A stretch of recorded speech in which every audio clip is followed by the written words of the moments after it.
Daqui a pouco já aparece o avizinho. E aí, pessoal? Bom, testando.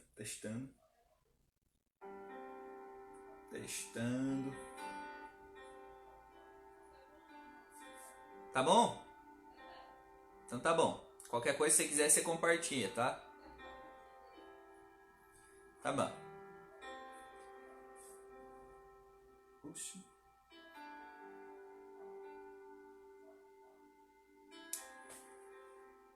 É isso aí, galera. Vamos esperar o pessoal entrar. Então entrem, compartilhem a live, se possível. Qualquer coisa compartilhem depois, né? Depois de analisarem, né, se o que eu estou falando é correto. Creio que esse seja uma das partes interessantes, né, da vida cristã. Baixa mais um pouquinho aqui. Show. Hoje vai ser interessante. Hoje a gente vai fazer uma pequena análise. Eu digo pequena porque depois de todos esses capítulos, tanto da primeira quanto da segunda epístola de Pedro, são barra pesada, né? Mas vamos lá. Peço que, se você discordar, pode ficar à vontade para comentar, mas tente não ser desrespeitoso, né? Comente principalmente com fundamento bíblico. Show? Vamos lá então. Deixa eu só chegar mais perto aqui para ficar melhor o áudio, aí não vou precisar gritar. Então hoje a gente vai conversar sobre o terceiro capítulo da segunda epístola de Pedro, e ele é um dos que pode ser que por algum momento, eu não lembro na minha vida cristã se isso me incomodou tanto, mas eu lembro que essa pergunta chegou na minha cabeça, né? E aí, Jesus não vai voltar? E Pedro acaba falando sobre isso. Pedro acaba apontando que isso era um problema também no primeiro século. Show? Vamos lá então? Então compartilhe essa mensagem com quem você puder e vamos nessa. No terceiro capítulo então da segunda carta de Pedro, ele vai escrever o seguinte: Amados, escrevo-vos agora esta segunda carta, em ambas as quais desperto com exortação o vosso ânimo sincero. Nesse primeiro versículo a gente acaba vendo literalmente que Pedro já encerra essa carta dizendo mais uma vez que tanto na primeira quanto nessa segunda epístola, que foi mais ou menos aqui, tentei introduzir ali, né? São exortações, são correções, são coisas que a gente deve ter atenção para que a gente não erre. Então, antes de a gente, vamos dizer assim, olhar para vamos dizer assim, uma questão de organização religiosa e dizer que lá tem muitas regras, assim como foi falado no Bíblia Live passado, no sentido de que usos e costumes não são doutrina, são só usos e costumes, são doutrinas de homens, aliás, né? Nós temos que ter cuidado porque os apóstolos, eles deixaram algo para nós, deixaram algo para o contexto da época, então a gente tem que dar atenção ao que eles falam. Mas lembrando, tem que ser bíblico, não pode ser uma coisa fora da casinha, que nunca esteve na Bíblia, que nunca foi citado por alguns dos apóstolos e alguma coisa assim. Não podemos mais fugir da Bíblia, não podemos mais fugir da verdade bíblica. Muitos de nós, e eu talvez no começo da minha fé, eu tenha sido um pouquinho mole no sentido de não compreender totalmente o que Jesus veio fazer na Terra, o que Jesus estava propondo, o que os apóstolos fizeram. E isso acarretou algumas consequências, e algumas delas feriram diretamente as pessoas que estavam em minha volta.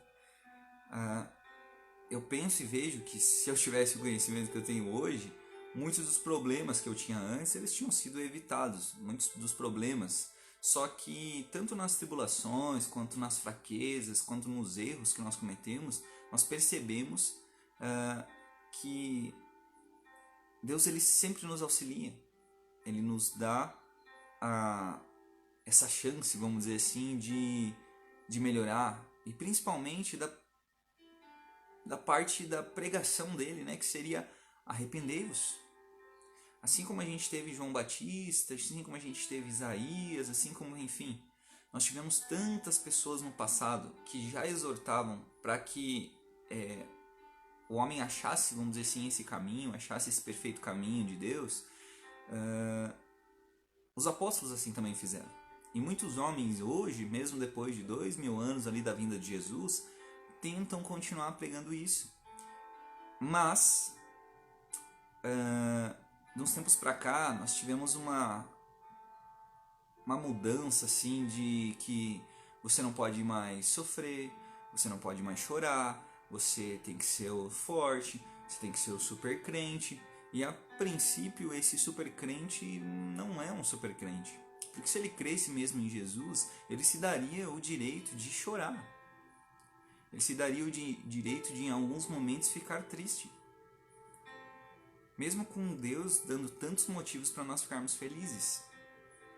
Porque aí, assim como a gente tem alguns exemplos públicos de pessoas que entram em depressão, isso, aquilo, no sentido, né, mais psicológico, de doença mesmo, elas ficam, quando elas são exortadas por alguém que se diz ministro de Deus ou alguma pessoa que se acha empoderada de autoridade, que vai lá pregar o evangelho para ela, são essas mensagens que elas escutam.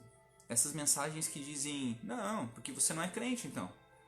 Porque se você sofrer, você não é crente. Enfim, eu cheguei tão longe assim porque algumas das pessoas que estão à nossa volta, talvez você mesmo, eu mesmo, já tenha pensado levianamente sobre alguns assuntos. E lembrando, o apóstolo Pedro foi aquele cara que a gente cita de Atos dos Apóstolos que acabou, como é que eu vou dizer, pregando para uma multidão e 3.000 almas se converteram. É esse aqui que está falando a vocês agora, não eu, né? Ele que está falando com nós aqui nesse terceiro capítulo da segunda carta de Pedro. Então ele exorta a igreja e ele fala isso, ele não deixa isso escondido. Tanto quando nós lemos lá na primeira ou na segunda, agora eu não vou lembrar com certeza, mas eu creio que seja no primeiro capítulo ali dessa segunda epístola, ele fala justamente, são coisas que vocês já sabem. Eu não, né? Estou exortando e vou continuar relembrando isso, mas são coisas que vocês já sabem, ou a princípio deveriam saber. Mas não só saber, porque isso transcende essa ideia, né? Mas não é uma coisa tipo totalmente sobrenatural. Não, sobrenatural hoje em dia a gente perdoar. Sobrenatural a gente vê que está errado em alguma situação e acabar tomando outra direção que parece ser mais com o evangelho do que com outra coisa que nos é oferecida. E muitas coisas dessas coisas que são oferecidas são pessoas que, a princípio, elas têm uma concepção de fé diferente de nós. Mas enfim, isso eu não estou desencorajando você a ler ou a escutar essas pessoas, mas justamente nós acabamos sendo influenciados sobre algumas coisas, principalmente em relação à nossa fé. Só que nós somos preguiçosos porque nós ouvimos alguém falar, nós seguimos o que a pessoa falou e a gente não vai atrás do que ela falou para realmente ver se o que ela está falando é verdade. Isso eu estou falando de necessariamente alguém que seja descrente. E aí formou-se, principalmente no Brasil, essa ideia da superautoridade, do superpoder, das pessoas que roubam a Deus não com os dízimos que não eram entregues no templo de Jerusalém, não com os dízimos que não eram entregues para os levitas, mas roubam a Deus porque estão roubando os outros, estão roubando as pessoas, estão arrebanhando pessoas para si mesmo. E no segundo capítulo a gente viu qual era o destino dessas pessoas. Então, se você é uma pessoa que está percebendo que a tua atitude em relação, seja o dinheiro, seja a ganância, seja, enfim, alguma dessas questões, arrependa-se. Arrependa-se. E que nós também não venhamos cair nisso. A gente sabe que isso é um erro. Vamos lá? Então, aqui no terceiro capítulo da segunda epístola de Pedro, ele começa falando, dizendo que ambas as cartas ele exortou eles, né? E no segundo versículo ele fala o seguinte: para que vos lembreis das palavras que principalmente foram ditas pelos santos profetas e do mandamento do Senhor e Salvador, mediante os vossos apóstolos. Então, é o que ele está reforçando, né? Isso foi dito, foi pregado. Sabendo primeiro isto, que nos últimos dias virão escarnecedores. Só vou abrir uma vírgula aqui, já tem uma vírgula aqui na minha tradução, mas a princípio, quais são esses últimos dias? As pessoas tentam retratar os últimos dias somente como um momento que Cristo está voltando. Mas Cristo já está voltando. Jesus já irá voltar de uma forma visível nas nuvens. Assim como a gente lê nos evangelhos, assim como a gente vê no Apocalipse. Algumas retratações que foram reveladas a nós e agora a gente pode ter conhecimento do que vai acontecer.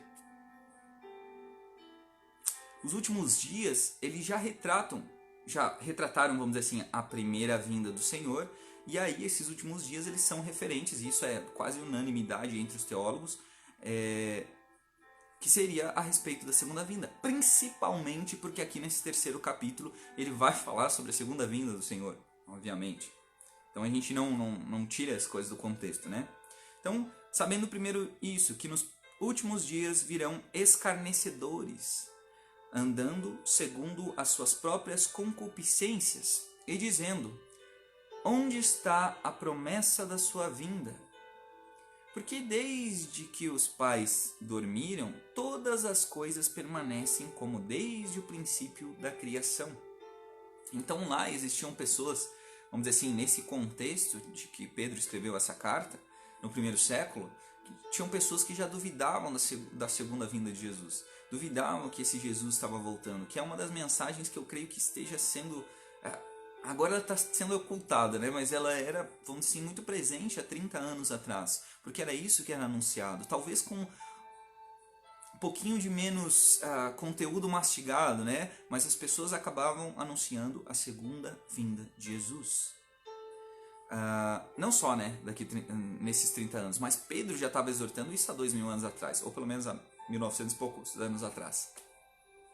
Pedro já estava falando isso para as pessoas, dizendo que, né, citando essa volta de Jesus necessariamente, dizendo que ele iria voltar, e aqui, como a gente vai discorrer nos versículos, a gente vai acabar percebendo isso, mas também que as pessoas duvidavam disso, né? Talvez eu acho que como a ressurreição que Cristo fez em 3 dias ali, né? Jesus fez em 3 dias, talvez eles queriam alguma coisa muito mais rápida. Mas quando nós acompanhamos o Evangelho, quando a gente estuda um pouquinho de escatologia, que seria esse estudo dos fins dos tempos, nós vamos acabar notando que o Evangelho ele necessita ser pregado em todas as nações, povos e línguas. Então, não menospreze o trabalho dos missionários, mas não esqueça que você também é um missionário, né? Tem pessoas à sua volta que também precisam ser evangelizadas. E às vezes isso é difícil. É fácil eu entrar num lugar que já está preparado para mim e pregar o evangelho. Mas é difícil fora disso, né? Recentemente eu vi uma frase que algum amigo meu da rede social compartilhou sobre as pessoas que demonstram ter uma fé, mas a vida dela fala outra coisa, não é isso que eles estão falando. E realmente, isso pode acabar acontecendo, mas cuidado. Lembre que quando existe essa questão da exortação, quando não parte da parte dos apóstolos, Jesus fala, você quer tirar o cisco do olho do teu irmão, mas você tem uma trave sobre o seu. Então remova essa trave e depois vai tirar o cisco. Então, justamente porque nós precisamos ter uma atenção especial, mas um cuidado muito maior com o inimigo das nossas almas. Mas principalmente um inimigo que a gente não culpa ele, a gente passa a mão na cabeça dele. Quando escuta uma exortação, não é para ele, o inimigo do espelho. Essa pessoa que você enxerga às vezes no amanhecer, essa pessoa que se enxerga na tua vida, em demais horas que você consiga enxergar a tua imagem. Esse que você enxerga aí no Bíblia Live, aí, ó, que eu tô enxergando agora. Cuidado. Mas naquela época, então, voltando ao texto, justamente existiam pessoas que estavam dizendo assim, olha, os pais já da fé, os pais que seriam daquela geração, enfim, já dormiram. Poderia ser também uma referência direta a alguns dos apóstolos, mas enfim, já dormiram. E cadê Jesus? Né? Qual foi a pergunta? Onde está a promessa da sua vinda? No versículo 5, eles voluntariamente ignoram isto, que pela palavra de Deus, já desde a antiguidade, existiram os céus e a terra, que foi tirada da água e no meio da água subsiste, pelas quais coisas pereceu o mundo de então, coberto com as águas do dilúvio. Então eles se esquecem da história e do que foi pregado para eles. Veio o dilúvio sobre a terra. A gente confere, inclusive, né, lê aqui sobre Noé, pregador da justiça, né? E, enfim, não a princípio no livro de Gênesis não deixa isso muito claro, mas quando a gente acompanha as cartas e as revelações que nos foram dadas, a gente acaba compreendendo. E quando nós olhamos para isso, fica uma coisa surreal. Fica uma coisa, tipo, às vezes muito longe, né? A gente não consegue compreender totalmente. Nossa, vieram águas que cobriram até o pico dos montes e toda a alma vivente, né, que estava sobre a terra foi, enfim, e daí vai gerar mais discussões em si, se realmente todos morreram ou não, mas enfim. Lógico que a gente sempre vai ficar com o que a Bíblia vai estar falando, né? Com o que as Escrituras estão dizendo, porque alguns vão levantar teorias sobre gigantes e tal, não vamos tão longe, né? Mas enfim, houve um momento em que Deus ele não se arrependeu, aquela palavra que justamente está de ter criado o homem, né? Aquela palavra que às vezes a gente tira da Bíblia para dizer arrependeu, é como se fosse um grande pesar no coração. É um grande sentimento ruim, e não necessariamente, né, o arrependimento em si. Tanto que esse Deus que poderia destruir todos os seres humanos da Terra, ele deu a chance para que nós continuássemos existindo. E não ache que os melhores exemplos você vai tirar dos pais da fé. Até nós vamos ver pessoas que creram, deixaram tudo e seguiram, mas exemplos horríveis de convivência, onde parece que não tinha lei, onde muitos faziam o que era desejo do seu coração, e mesmo assim parece que Deus estava ali naquele momento corrigindo-os e dizendo, o tempo todo exortando, mostrando para eles que haviam consequências pelos atos que eles tomavam. Enfim, mas um dia veio esse dilúvio. E se você lembrar, e se você ler um pouquinho mais para trás, você vai conseguir ver que esse dilúvio ele veio em uma época justamente que as pessoas, elas, assim como relata, né, vamos dizer assim, muitos estudiosos, cresceu a maldade no mundo, a impiedade. Tem um teólogo bem famoso que ele cita Gálatas, né, como Gálatas, aqueles que queriam no tempo dos Gálatas ali a princípio, no sentido da carta que foi escrita por Paulo, eles acabam querendo inserir a circuncisão como modo de salvação. E Paulo ele vai acabar falando sobre os dons, sobre os frutos do Espírito em si, né? E vai falar sobre as coisas boas, mas sobre as coisas ruins. Então Paulo estava tendo mais uma vez que exortar quais que eram essas coisas ruins. E não eram coisas que eram, tipo, vamos dizer assim, uma coisa que eu acho que é ruim. Não, é uma coisa ruim mesmo. Aos olhos de Deus, há tempos ele já estava exortando. E esse teólogo ele fala que a gente está no jardim de infância dos Gálatas, que a gente está criando doutrinas, que é o que a gente comentou ali na questão do segundo capítulo, dessa segunda epístola de Pedro, que muitos desses estão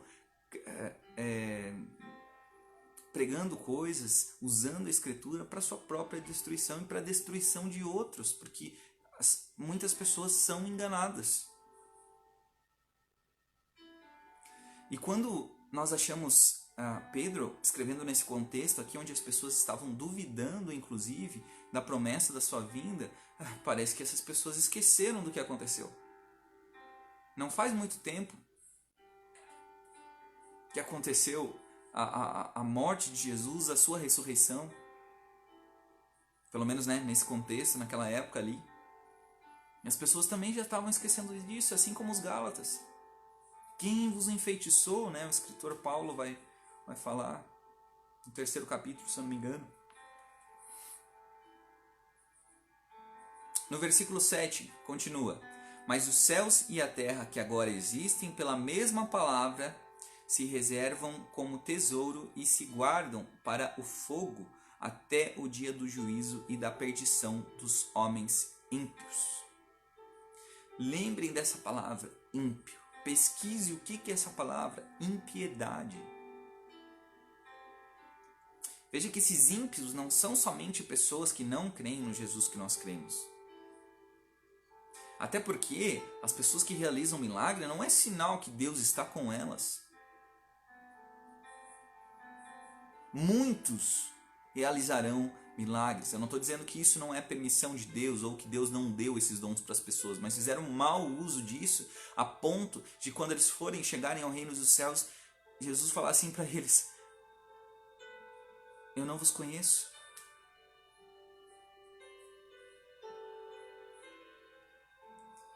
Versículo 8. Mas amados, e detalhe, né? Não vamos ocultar que existe desde, vamos dizer assim, há muito tempo, essa questão. Haverá um dia do juízo. Eu sei que nós estamos muito acostumados a ver um Jesusinho colorido, o Jesusinho do abraço, e ele é esse Jesus que ama, mas que corrige, mas que exorta. E é difícil ouvir isso porque o teu desejo carnal não vai querer abraçar essa ideia. Mas se você fosse um pouquinho sincero, você já sabia o tipo de coisinha ruim que você é. E eu não vou falar de você, eu vou falar de mim então. Já sei quem eu sou a princípio. O que eu tenho feito. Entendem? Vamos lá no versículo 8. Mas, amados, não ignoreis uma coisa, que um dia para o Senhor é como 1000 anos e 1000 anos como um dia. Quando nós estudamos as profecias, nós acabamos vendo, inclusive, algumas passagens assim, e deixa eu só achar aqui bem certinho.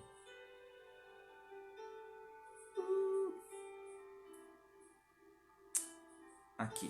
Bom, mas quando nós estudamos as profecias, nós vamos acabar vendo que assim alguns profetas acabaram falando justamente dessa parte do tempo de Deus, né, que seria comparado a justamente esse um dia seriam 1000 anos, e nós percebemos, obviamente, quando nós tentamos explicar Deus, que ele existe. É que o tempo é uma coisa dada a nós.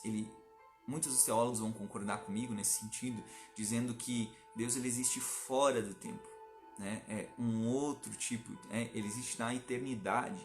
E isso é bem diferente do que nós estamos acostumados a tentar colocar Deus, né? Numa caixinha que se forme a nossa grande e respeitada teologia.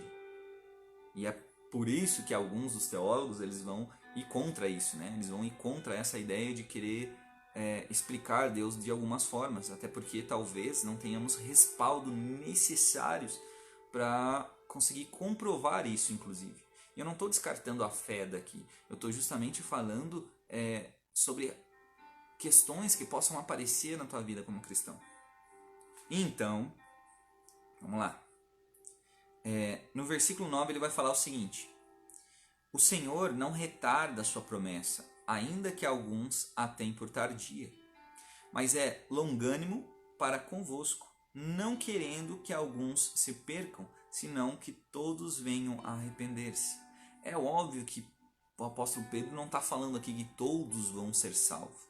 Eu quero que, por mais difícil que isso seja, que acabe chegando ao teu entendimento.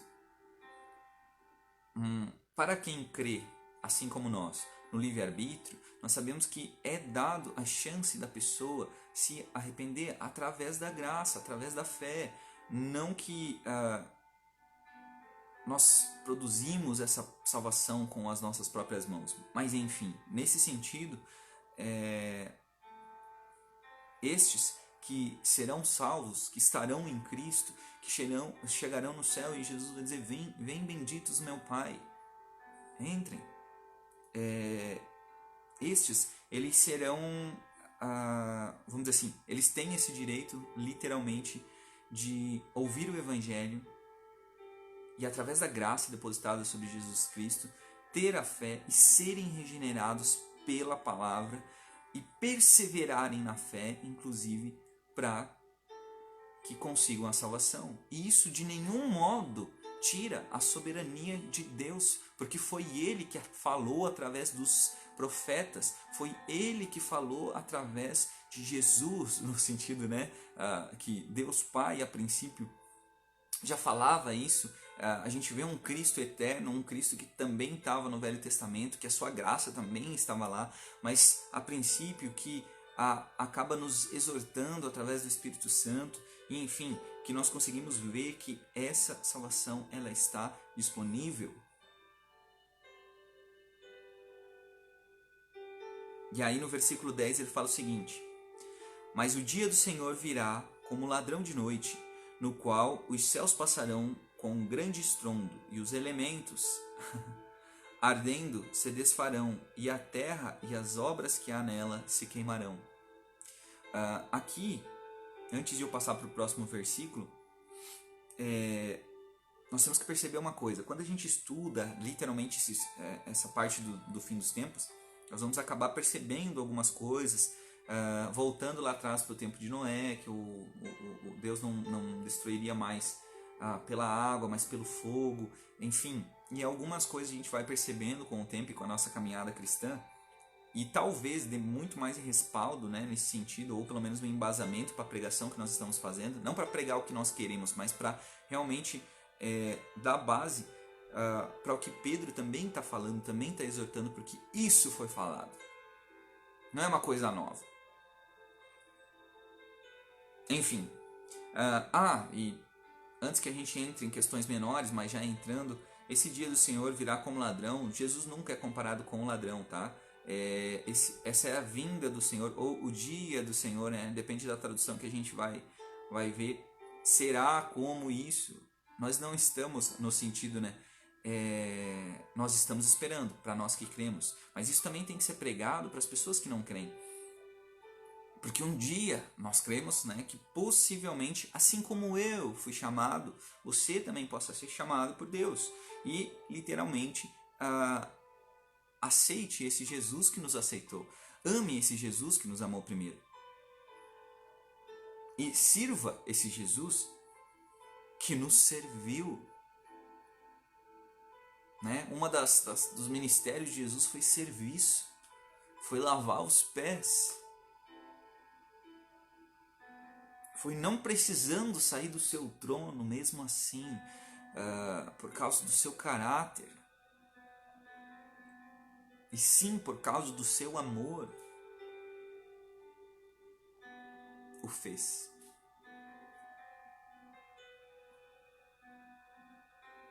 Enfim, vamos lá?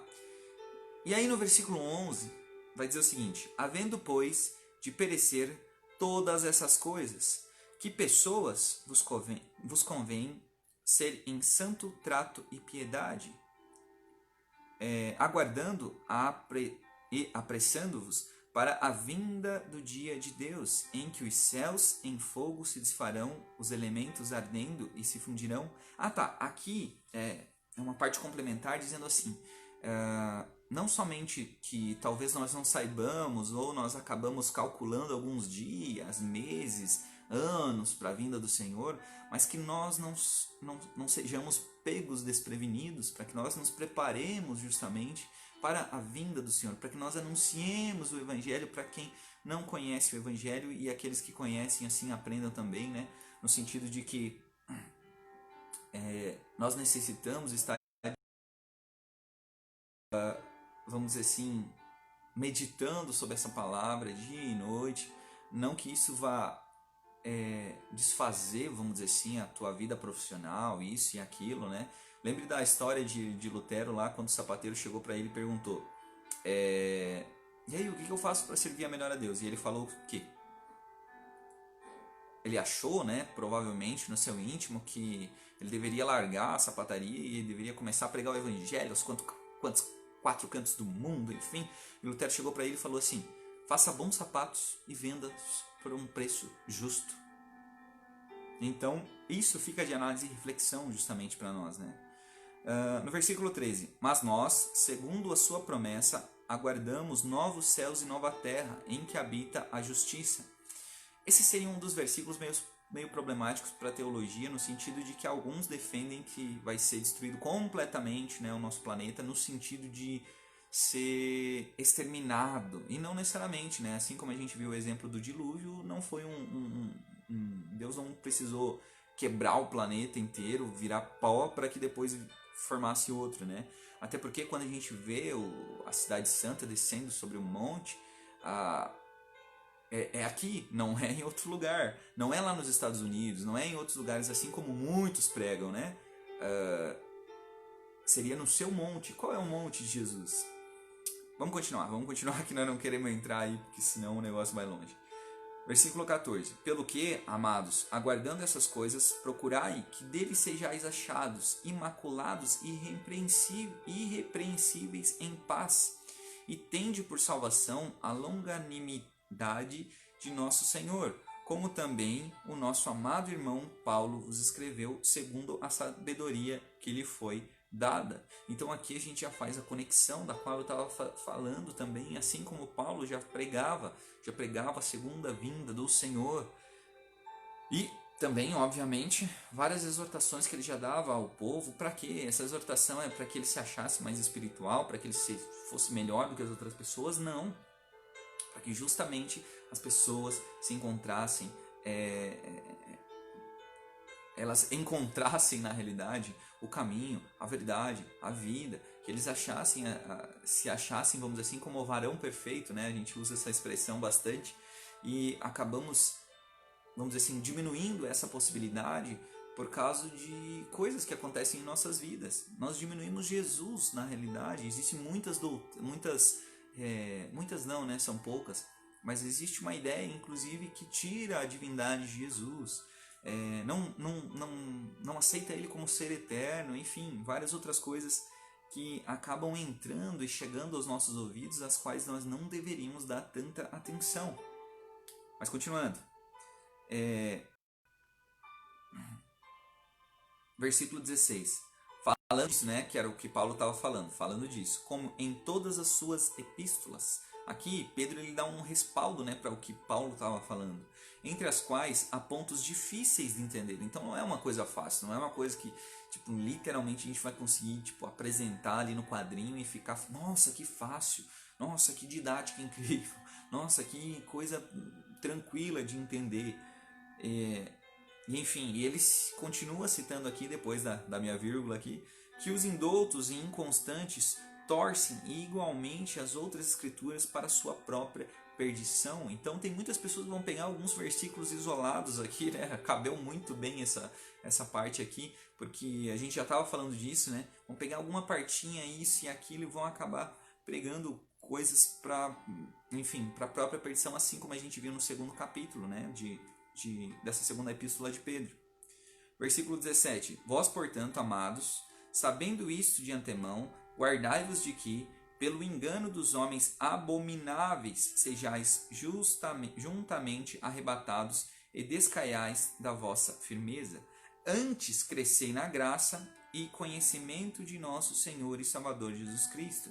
A ele seja dada a glória, assim e agora, como no dia da eternidade. Amém. Versículo 17 de novo. Vós, portanto, amados, sabendo isto de antemão, guardai-vos de que, pelo engano dos homens abomináveis, sejais juntamente arrebatados e descaiais da vossa firmeza.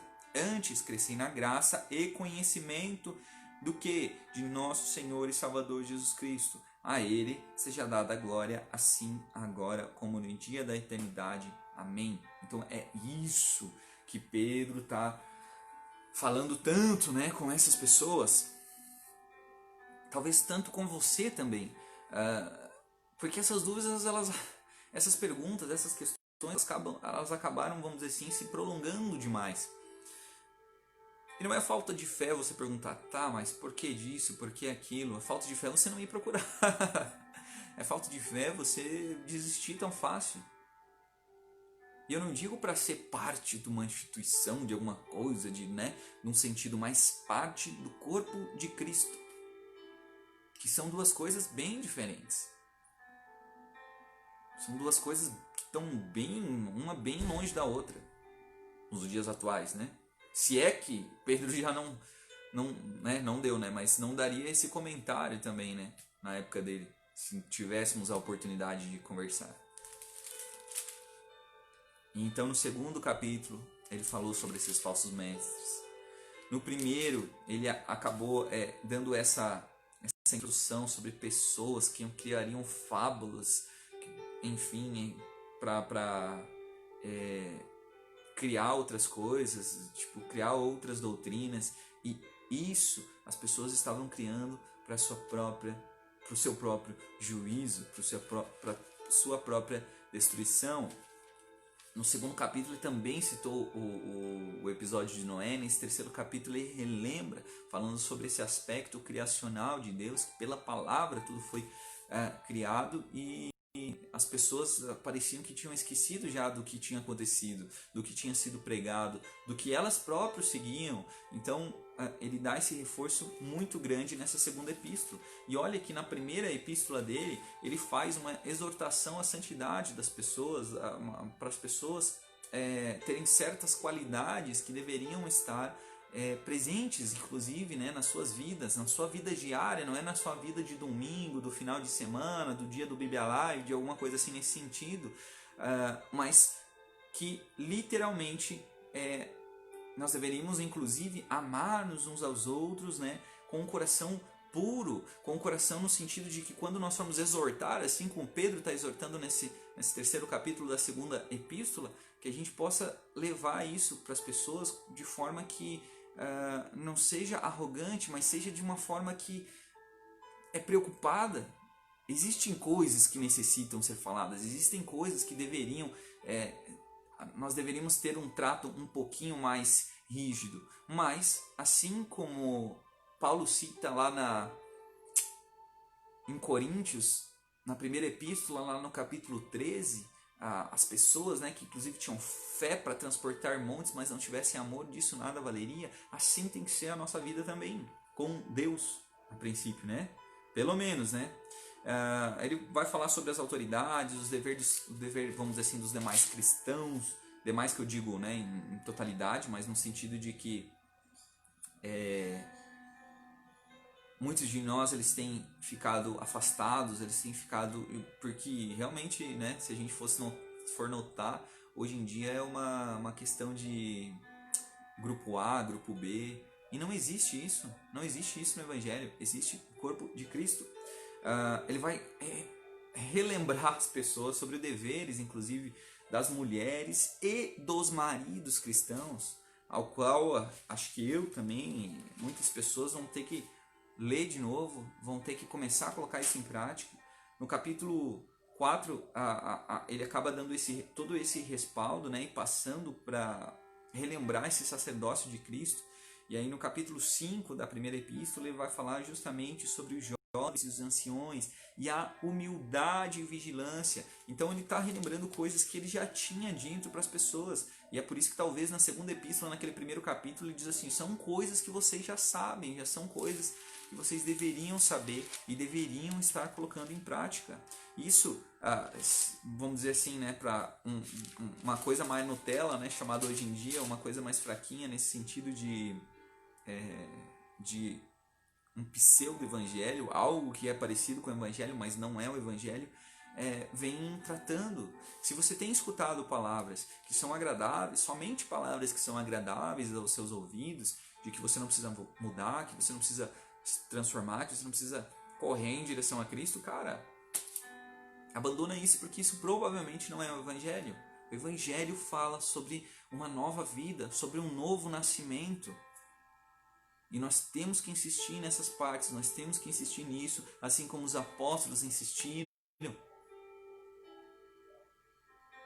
Assim como Jesus insistiu. É claro que esse perdão ele é oferecido. Mas e aí? O que você ama mais? Você ama mais a Jesus ou as suas próprias paixões, igual nós lemos hoje? Aquele que me ama, segue os meus mandamentos. Já disse, acho que na primeira epístola de João. Mas, enfim, se não for, me corrijam ou comentem aí. E nós, depois de muito tempo que foi escrito isso, nós continuamos pregando e parece que é difícil isso para as outras pessoas, né? Porque a gente, assim como eu dei o exemplo do Cisco, a gente vê o erro das outras pessoas, mas é difícil particularmente também. Mas a segunda vinda do Senhor é real. A segunda vinda do Senhor acontecerá. E talvez pode ser que as pessoas sejam surpreendidas. Mas antes disso, que ouçam o Evangelho de Deus, que seja apontada a verdade, que eles tenham chance de ouvir isso. E que nós, como despenseiros da fé, como ministro de Jesus, ministro de Cristo, possamos levar isso para as pessoas. Possamos viver isso. E assim como nós comentávamos ontem num estudo, né, onde falava sobre revelações, falava sobre sonhos, né, que eram dados aos homens e tal, a gente sabe qual é o futuro. Diante do trono de Deus, ou sentar-se no trono, enfim, mas cantando um cântico, um novo cântico, uma outra vida no sentido da vida eterna, né? E isso nos foi revelado. E se Deus quiser,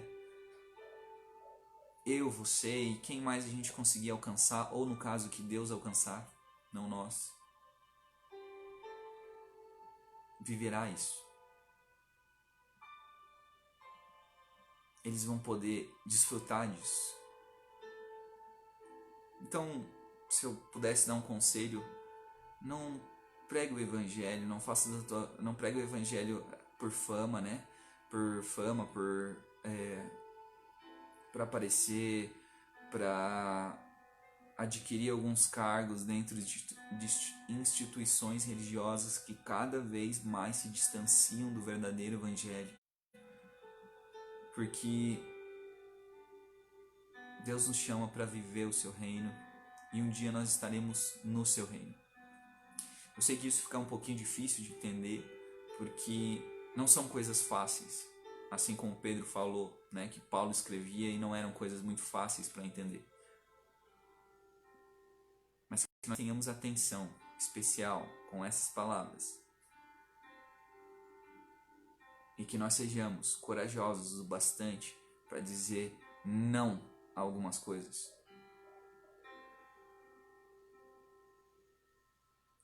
Porque eu vejo que depois de muito tempo, apesar de Deus ter falado comigo já há muito tempo e muitas vezes,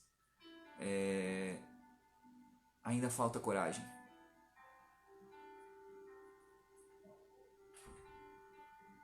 Ainda falta coragem. Falta uma ousadia que não seja imprudência, mas com a caminhada nós vamos percebendo de tudo que já aconteceu, seja de bom, seja de ruim nas nossas vidas, que Deus estava presente. E que Ele pode estar presente também na sua vida.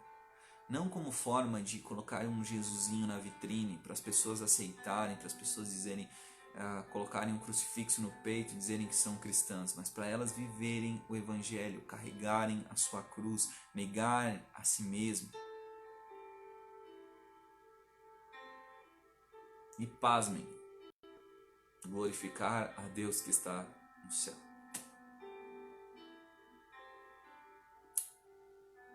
É isso aí. Então, compartilhe essa mensagem e seja você. Lógico, pelo poder de Deus, pelo poder do Espírito Santo, pelo sacrifício de Jesus, pela sua ressurreição, que nós estejamos juntos no futuro. Nos céus. Amém? Ou no caso, né, antes de eu terminar esse vídeo aqui, existe uma questão escatológica, né, de onde que a gente vai ver, se vai viver no céu, se vai viver na terra, mas enfim. Espero que vocês me entendam nesse sentido, né? Que estejamos em Jesus.